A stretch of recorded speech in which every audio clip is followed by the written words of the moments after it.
Hello everyone, welcome back to Mind Angles. So, today we are diving into a complex and often misunderstood topic which is psychology of disability. जब भी हम disability के बारे में बात करते हैं we are reminded of the different forms that it takes from physical and sensory to cognitive and mental health related. But क्या होता है जब हमारे साथ हमारी सोसाइटल एक्सपेक्टेशंस हमारे जो सोसाइटी में स्टिग्मास चल रहे हैं और हमारे एक इंटरनलाइज्ड एबलिज्म है, ये सारी चीज़ें इंटरसेक्ट करती हैं और हमारे इंडिविजुअल्स एक्सपीरियंसेस को शेप करती हैं whenever we are encountered with a person with disability, या फिर हमारे पूरे डिसेबिलिटी के नोशन को चेंज कर देती है. So, in this video, we are going to be exploring the definitional conundrums and the causes of disability जो हमारे पूरे इस psychological landscape of disability को change करता है. So, without wasting much time, let's start with the Persons with Disabilities Act, which came in 1995. It defines disability in terms of blindness, low vision, leprosy cured, hearing impairment, locomotor disability, mental retardation, and mental illness. According to the Act, the person with disability means a person suffering from not less than 40% of any disability as certified by a medical authority.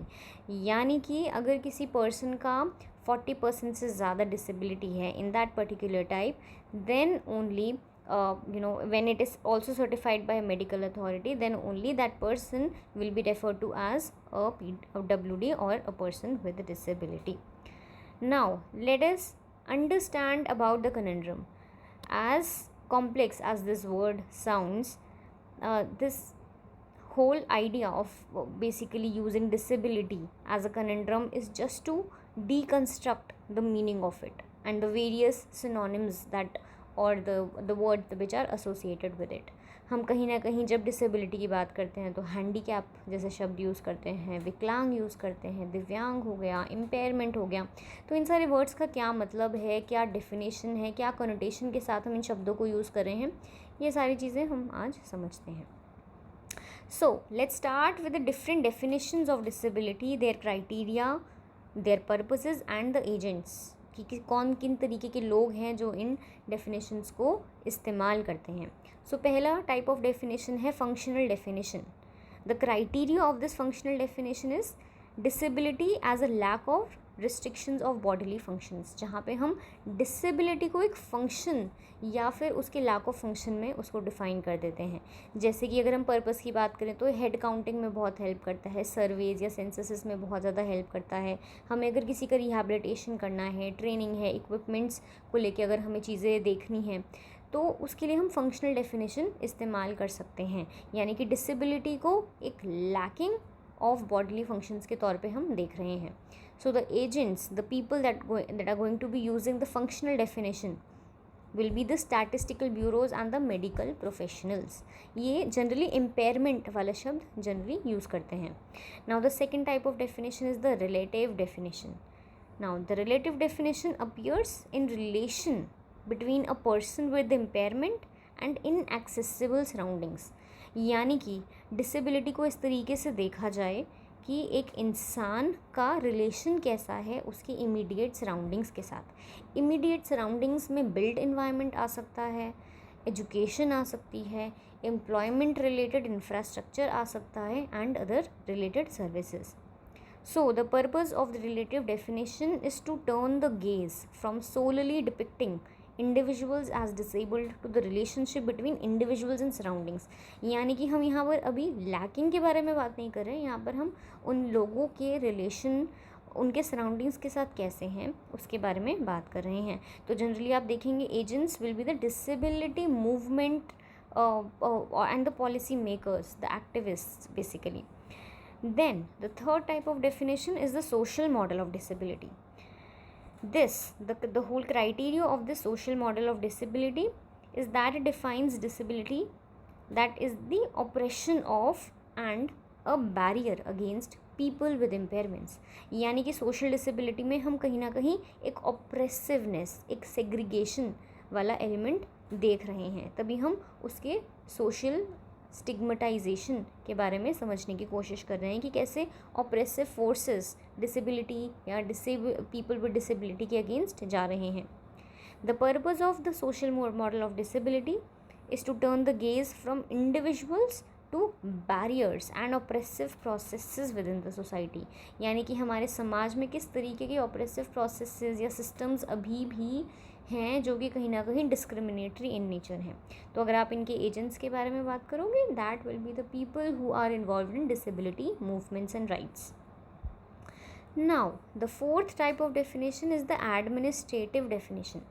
अब administration की अगर हम बात करते हैं तो administration क्या है? It is like a welfare state which sees that people with disability are somewhere needy, are somewhere who need support systems.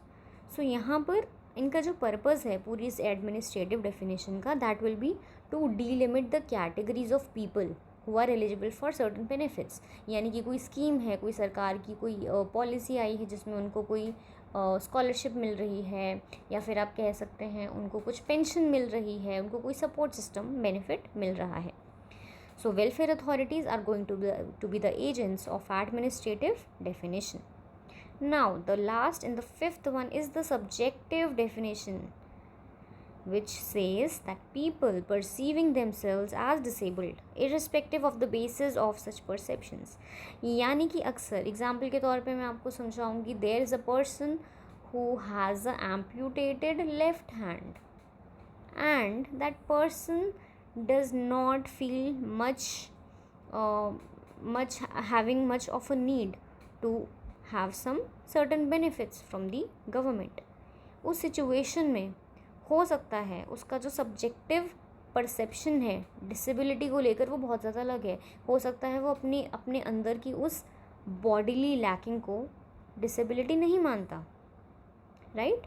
सो पूरे इस प्रोसेस में जब हम सब्जेक्टिव डेफिनेशन की बात करते हैं, इसमें identity construction has a very important role to play. Maybe that person does not want to identify as a person with disability because he is able to do everything that he wants to do in life, and maybe there is adequate amount of resilience that he has come out of any problem, and उसकी वजह से वो अपने identity को और भी ज़्यादा thriving position से देख रहा है. So, the whole purpose of this subjective definition is to filter the question in censuses and surveys. यानी कि कुछ सेंसस और सर्वेज में भी इस तरीके के क्वेश्चंस होने चाहिए जिसमें हम एक आइडेंटिटी कंस्ट्रक्शन वाले पर्सपेक्टिव से भी चीज़ों को देखें. And as easy as it may sound, this is actually right that disability movements, the activists and people who are concerned about their rights are mainly the agents of this subjective definition of disability. Now moving on, we have 3 words. हमारे पास 3 शब्द हैं, impairment versus disability versus handicap. तो World Health Organization क्या करता है, वो कहता है कि there is a relationship between the 3 words, but these 3 words are very different in nature. जब हम इम्पेयरमेंट की बात करते हैं, इट रेफर्स टू डैमेज और loss related to organ level functions और स्ट्रक्चर्स. यानी कि बॉडी में कोई लैकिंग है, कोई डैमेज है, कोई लॉस है, जिसकी वजह से डॉक्टर्स, मेडिकल प्रोफेशनल्स आपको इम्पेयरमेंट वाला वर्ड ज़्यादा यूज़ करते हुए सुनाई देंगे. Then there is disability. Disability refers to person level limitation in physical and psychocognitive activities. यानी कि हम यहाँ पर एक सिर्फ बॉडीली डैमेज या लॉस के बारे में बात नहीं कर रहे हैं, हम डिसेबिलिटी बात कर रहे हैं कि एक लिमिटेशन है from the side of the person in terms of some psychocognitive activities, या फिर कोई एक ऐसे फिजिकल लिमिटेशन है जिसकी वजह से वो अपने एक्टिविटीज़ ऑफ डेली लिविंग नहीं कर पा रहा है, तो हम उसको डिसेबिलिटी बोल सकते हैं. We are just not concerned about the bodily lacking but about the activities which are getting hampered because of that disability. So हम एक्टिविटीज़ या लिमिटेशन के बारे में बात करते हैं. The last one is about the handicap. Handicap refers to the social abilities और relation between the individual and society.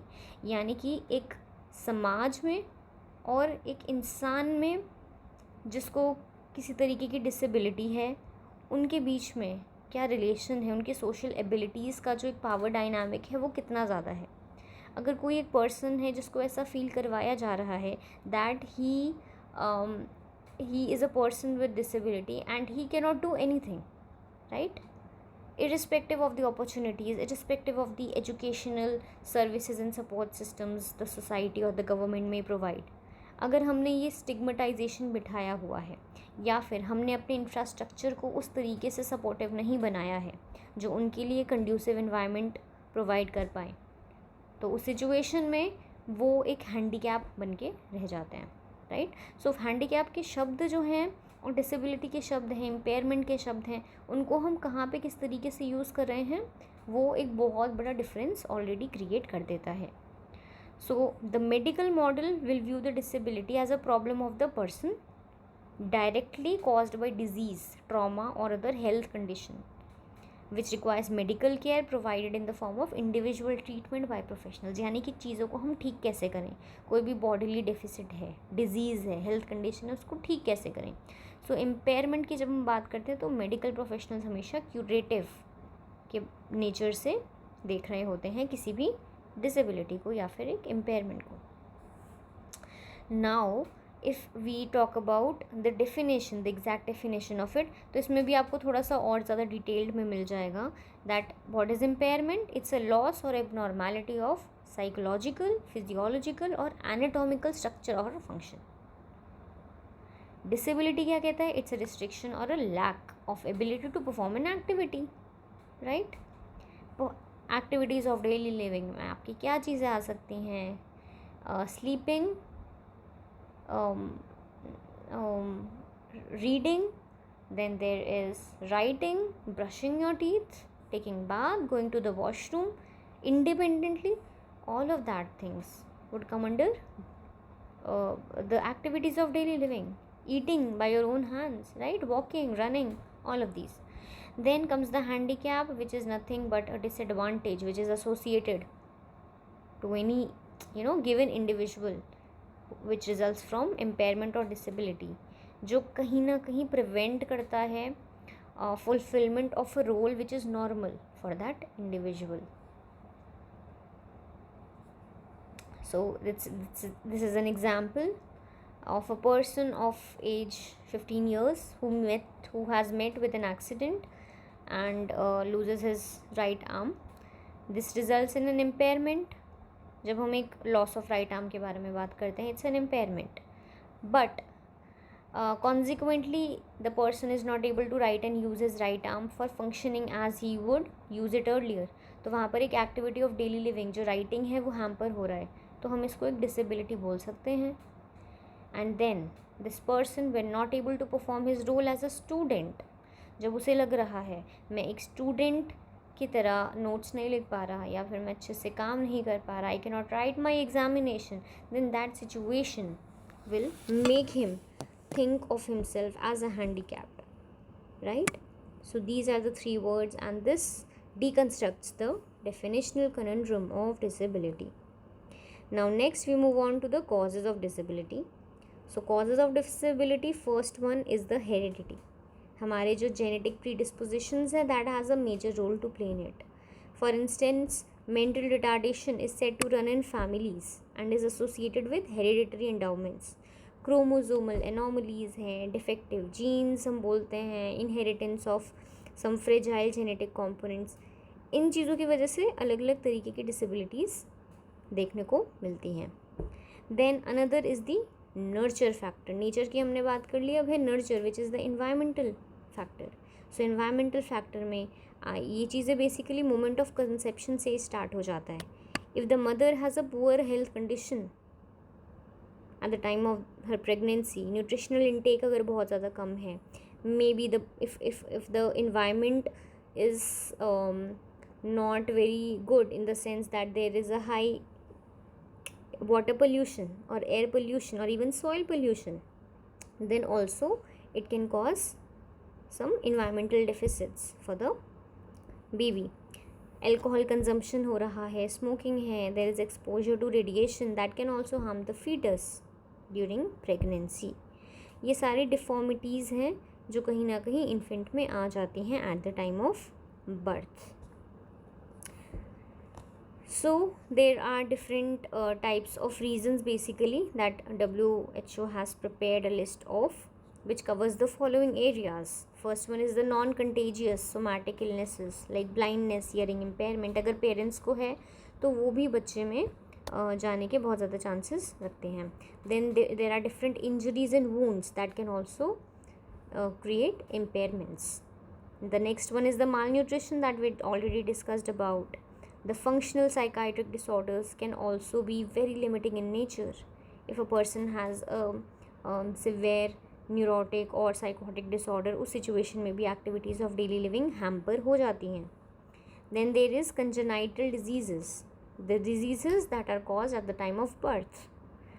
The contagious diseases, chronic alcoholism and drug abuse, they are also a crucial factor, a crucial reason that can limit the major life activity, जैसे कि learning हो गया, concentrating, interacting with others, caring for one self. ये सारी चीज़ें भी कहीं ना कहीं लिमिट हो जाती हैं if a person is going through chronic alcoholism. The next one is the violation of human rights, wherein that include torture, ill treatment or amputation. The natural disasters or earthquakes are also some environmental factors that can lead to disability.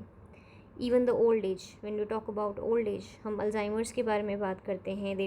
there is arthritis and so many other problems कहीं ना कहीं जो disabilities को generate कर देती है.